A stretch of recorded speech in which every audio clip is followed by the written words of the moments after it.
കരുവന്നൂർ കള്ളപ്പണക്കേസിൽ കെ രാധാകൃഷ്ണൻ എംപിക്ക് summons. K Radhakrishnan M P, AC മൊയ്തീനും അടക്കമുള്ള പ്രതികൾ കോടതിയിൽ ഹാജരാകണം. ഓഗസ്റ്റ് 23-ന് നേരിട്ട് ഹാജരാകണം. വിവരങ്ങളുമായി ജിജീഷ് കരുണാകരൻ ചേരുകയാണ്.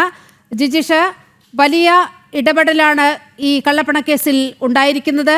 സമൻസ് അയച്ചിരിക്കുകയാണ് കോടതി. വിവരങ്ങൾ.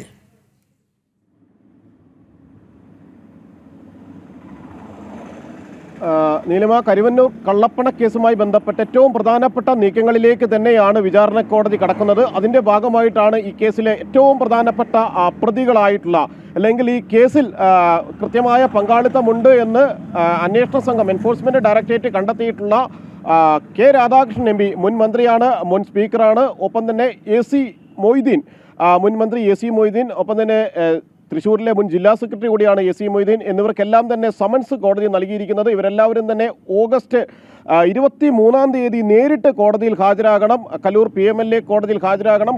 കോടതിയിൽ ഹാജരായി ജാമ്യം എടുത്തു വേണം തുടർ നിയമ നീക്കങ്ങളിലേക്ക് പ്രവേശിക്കേണ്ടത് എന്ന കാര്യം തന്നെയാണ് കോടതി ചൂണ്ടിക്കാണിച്ചിട്ടുള്ളത്. കൃത്യമായ വിവരങ്ങൾ, തെളിവുകളെല്ലാം തന്നെ ഉൾപ്പെടുത്തിയുള്ള വിശദമായ ഒരു കുറ്റപത്രമായിരുന്നു രണ്ടാം ഘട്ട കുറ്റപത്രമായി എൻഫോഴ്സ്മെൻറ്റ് ഡയറക്ടറേറ്റ് നൽകിയിരുന്നത്. 5000 പേജുള്ള കുറ്റപത്രത്തിൽ എങ്ങനെയാണ് ഈ പ്രതികൾ ഓരോരുത്തരും, 28 പ്രതികളാണ് ആകെയുള്ളത്. അതിൽ ഏറ്റവും പ്രധാനപ്പെട്ട പ്രതികളാണ് കെ രാധാകൃഷ്ണൻ MP, ഒപ്പം തന്നെ AC മൊയ്തീൻ, MM വർഗീസ് എന്നിവരെല്ലാം ഇതിൽ പ്രധാനപ്പെട്ട പ്രതികളാണ്. ഇവരെല്ലാം കൃത്യമായി തന്നെ ഈ സാമ്പത്തിക ഇടപാടുകളുടെ ഭാഗമായിട്ടുണ്ട്. പ്രത്യേകിച്ച് CPM ഒരു പ്രതിപ്പട്ടികയിലേക്ക് എത്തുകയും ചെയ്തിരുന്നു. കള്ളപ്പണമാണ് എന്ന് അറിഞ്ഞുകൊണ്ട് തന്നെ സംഭാവനയായി ഈ പണം കൈപ്പറ്റി, ആ സംഭാവനയായി കൈപ്പറ്റിയ പണം പാർട്ടിയുടെ വിവിധ സ്വത്തുക്കൾ വാങ്ങിക്കൂട്ടുന്നതിനും ബിൽഡിങ്ങുകൾ പണിയുന്നതിനുമെല്ലാം തന്നെ ഉപയോഗപ്പെടുത്തി എന്നതടക്കമുള്ള ഏറ്റവും നിർണായകമായ ചില സൂചനകൾ, വിവരങ്ങൾ തന്നെയായിരുന്നു അന്വേഷണ സംഘം കണ്ടെത്തിയതും ഈ ഒരു കുറ്റപത്രത്തിൽ ഉൾപ്പെടുത്തുകയും എല്ലാം തന്നെ ചെയ്തത്. അതുകൊണ്ട് തന്നെ ശക്തമായ നിയമ നടപടികൾ, വിചാരണ തന്നെയാണ് ഈ പ്രതികൾക്ക് എല്ലാവർക്കും തന്നെ നേരിടേണ്ടി വരിക. അവിടെയാണ് നിലവിൽ MP കൂടിയായ കെ രാധാകൃഷ്ണൻ നേരിട്ട് കോടതിയിൽ ഹാജരാകേണ്ട ഒരു സ്ഥിതിയിലേക്ക് CPM-നെ സംബന്ധിച്ചിടത്തോളം വലിയ ഒരു പ്രതിരോധം തന്നെയാണ് ഇനിയുള്ള ദിവസങ്ങളിൽ നിയമനീക്കങ്ങളിലൂടെ ഉണ്ടാവുക. കാരണം കെ രാധാകൃഷ്ണൻ അടക്കമുള്ള നേതാക്കൾ ഇനിയുള്ള ദിവസങ്ങളിൽ കോടതിയിൽ ഹാജരാകണം. കോടതിയുമായി ബന്ധപ്പെട്ട നിയമ നീക്കങ്ങളിൽ ഭാഗഭാക്കാകേണ്ടതുണ്ട്. കൃത്യമായി തന്നെ പ്രതിരോധിക്കാൻ കഴിഞ്ഞില്ല എങ്കിൽ, എൻഫോഴ്സ്മെൻറ്റ് ഡയറക്ടറേറ്റിൻ്റെ വാദങ്ങൾ അംഗീകരിക്കപ്പെടുകയാണ് എങ്കിൽ തീർച്ചയായും വലിയ കുറ്റങ്ങൾ, അല്ലെങ്കിൽ തെളിയിക്കാവുന്ന ഏറ്റവും പ്രധാനപ്പെട്ട നിർണായകമായ കുറ്റങ്ങൾ തന്നെയാണ് പ്രതികൾ ചെയ്തത് എന്ന് ഒരു ബോധ്യം, അല്ലെങ്കിൽ അത്തരത്തിൽ തെളിയിക്കാനാവുന്ന പ്രധാനപ്പെട്ട രേഖകൾ തന്നെയാണ് അന്വേഷണ സംഘം കോടതിയിൽ ഹാജരാക്കിയിരിക്കുന്നത്. ഈ 5000 പേജുള്ള കുറ്റപത്രത്തിനൊപ്പം ഓരോ സാമ്പത്തിക ഇടപാടുകളും വ്യക്തമാക്കുന്ന തെളിവുകൾ എൻഫോഴ്സ്മെൻറ്റ് ഡയറക്ടറേറ്റ് കോടതിയിൽ നൽകിയിരുന്നു. എങ്ങനെയാണ് പണം വാങ്ങിയിരുന്നത്, അവിടെ കൃത്യമായി തന്നെ രഹസ്യ അക്കൗണ്ടുകൾ പാർട്ടിക്കുണ്ടായിരുന്നു. കരുവന്നൂർ സഹകരണ ബാങ്കിൽ ഇത്തരത്തിലുള്ള പണം ഉപയോഗപ്പെടുത്തുന്നതിനും ആ പണം നിക്ഷേപിക്കുന്നതിനും അത് വിനിയോഗിക്കുന്നതിനും വേണ്ടിയായിരുന്നു കരുവന്നൂർ സഹകരണ ബാങ്കിൽ പാർട്ടി അക്കൗണ്ടുകൾ രൂപീകരിച്ചത്. ആ അക്കൗണ്ടുകൾ രൂപീകരിച്ചുകൊണ്ട് മുന്നോട്ട് പോയി അതിലേക്ക് പല തവണകളായി പണം വന്നു, പല തവണകളായി പണം ട്രാൻസാക്ഷൻ കൈമാറ്റങ്ങൾ നടത്തിയിട്ടുണ്ട്. മാത്രമല്ല, നേരത്തെ ജില്ലാ കമ്മിറ്റിയുടെ പേരിലുണ്ടായിരുന്ന ബാങ്ക് അക്കൗണ്ടുകളടക്കം അന്വേഷണ സംഘം മരവിപ്പിച്ചു. 77 ലക്ഷം രൂപയുടെ സ്വത്തുവകകൾ എൻഫോഴ്സ്മെൻറ്റ് ഡയറക്ടറേറ്റ് കണ്ടുകെട്ടി. ആ കണ്ടുകെട്ടൽ നടപടികൾക്ക് അഡ്ജുഡിക്കേറ്റിംഗ് അതോറിറ്റിയുടെ അംഗീകാരം കൂടി ലഭിച്ചിരുന്നു. കാരണം സാധാരണ നിലയിൽ വിശദമായി തന്നെ ഇതുമായി ബന്ധപ്പെട്ട നടപടിക്രമങ്ങളെല്ലാം തന്നെ പരിശോധിച്ച ശേഷമാണ് ഇത്തരമൊരു നീക്കത്തിലേക്ക് അഡ്ജുഡിക്കേറ്റിംഗ് അതോറിറ്റി കടക്കുന്നത്. അവിടെയെല്ലാം CPM-ന്, പാർട്ടിക്കും നേതാക്കൾക്കും തിരിച്ചടിയേറ്റു. അതോടൊപ്പം തന്നെയാണ് കെ രാധാകൃഷ്ണനെ പോലെ മുൻ സ്പീക്കറും മുൻ മന്ത്രിയുമായ നേതാവ് കോടതിയിൽ നേരിട്ട് ഹാജരാകേണ്ട ഒരു സ്ഥിതിവിശേഷത്തിലേക്ക് എത്തിയിരിക്കുന്നത്. അതുകൊണ്ട് തന്നെ ശക്തമായ ഒരു നിയമ നീക്കങ്ങളിലേക്ക് കരുവന്നൂർ സഹകരണ ബാങ്ക് കള്ളപ്പണ ഇടപാട് കടക്കുകയും ചെയ്യുകയാണ്.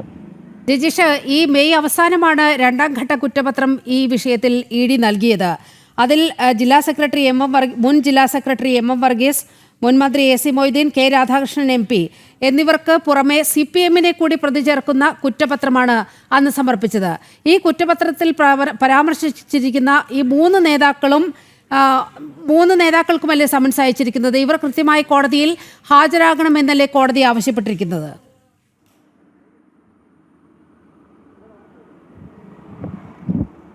തീർച്ചയായും നിലമ, ഈ പറഞ്ഞ ഒരു തീയതിയിൽ ഇവർ ഹാജരാകേണ്ടതുണ്ട്. ഹാജരായി നേരിട്ട് ജാമ്യം എടുക്കണം. അവിടെ ഏതെങ്കിലും ഒരു ഒഴിവുകിഴിവുകൾ പറഞ്ഞുകൊണ്ട് അവിടെ നിന്ന് മാറി നിൽക്കാൻ നേതാക്കൾക്ക് കഴിയില്ല. കാരണം സാധാരണഗതിയിൽ നേരത്തെ എൻഫോഴ്സ്മെന്റ് ഡയറക്ടറേറ്റ് ചോദ്യം ചെയ്യാൻ വിളിക്കുന്ന ഘട്ടങ്ങളിൽ ഈ നേതാക്കളിൽ പലരും പലതവണ ചോദ്യം ചെയ്യലിന് ഹാജരാകാതെ മാറിയിരുന്നു. അതിന് ഏറ്റവും ന്യായമെന്ന് പറയാൻ പറ്റാത്ത നിരവധി കാരണങ്ങളായിരുന്നു മുന്നോട്ട് ചൂണ്ടിക്കാണിച്ചിരുന്നത്. ഒരു ഘട്ടത്തിൽ കെ രാധാകൃഷ്ണൻ പറഞ്ഞിരുന്നത് പാർട്ടി കോൺഗ്രസിൽ പങ്കെടുക്കാനുണ്ട് എന്നതടക്കമുള്ള കാര്യങ്ങൾ ചൂണ്ടിക്കാണിച്ചായിരുന്നു ഹാജരാകാതെ ഇരുന്നത്.